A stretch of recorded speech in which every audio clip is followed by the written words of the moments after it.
Saan ka galing? Saan po kayo galing? Hindi ka ba tinuruan ng mami mo ng po at opo? Tinuruan. Pero pinipili ko lang kung kanino ko gagamitin. Walang pinipili ang respeto. Yung karapat-dapat lang. Ang sinasabi mo ba?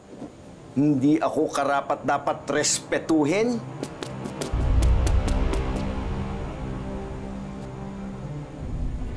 Karapat-dapat naman.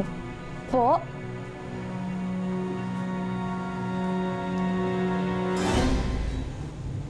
Yan ba yung kinita mo sa pangangaroling kagabi? Opo.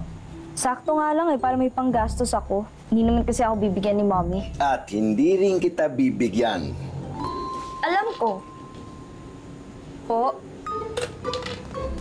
Alam niyo, halos lahat po dito natapos ko na. Paglilinis itong buong bahay. Tapos, pangangaroling, pati pagsimbang gabi. Pwede ko na po bang i-decorate tong bahay ng Christmas decors? Hindi. Ganito na lang po, ano? I-decorate ko tong bahay ng Christmas decorations. Tapos, i-video ko. Tapos, isi-send ko agad kay Mommy kasi kailangan niya makita yun eh. Pagkatapos kong masend, lilikpitin ko agad lahat. Bahala ka. Basta hindi matatapos ang araw na nakalagay pa rin yung mga yan dyan. Deal!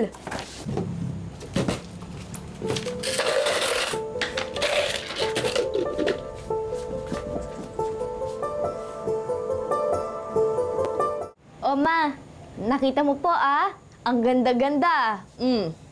Yan. Nag-effort po kami. Okay na po. Okay na po, Lo. Nasaan ko na po kay Mami, pwede na po natin tanggalin. Hayaan mo na muna.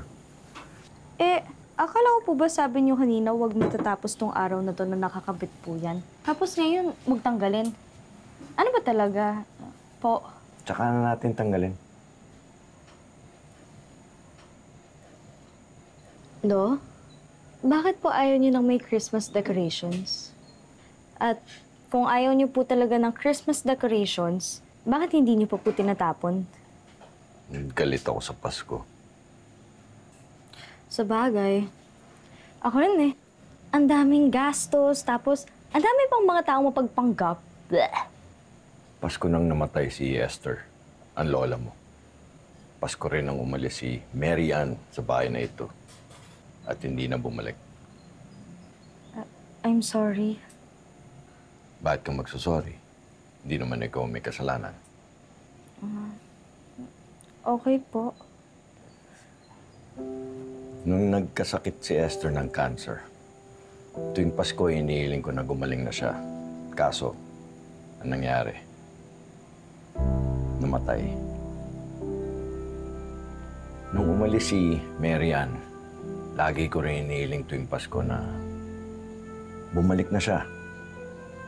20 taon ang nakaraan, walang Mary Ann na bumalik.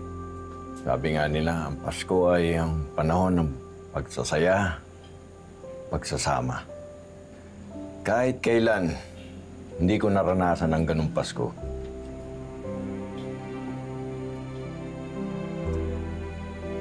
Bukasan natin tanggalin yan. Lapit na magdilim. Magapunan na tayo para makapagpahinga. Para makasimba ka na rin bukas.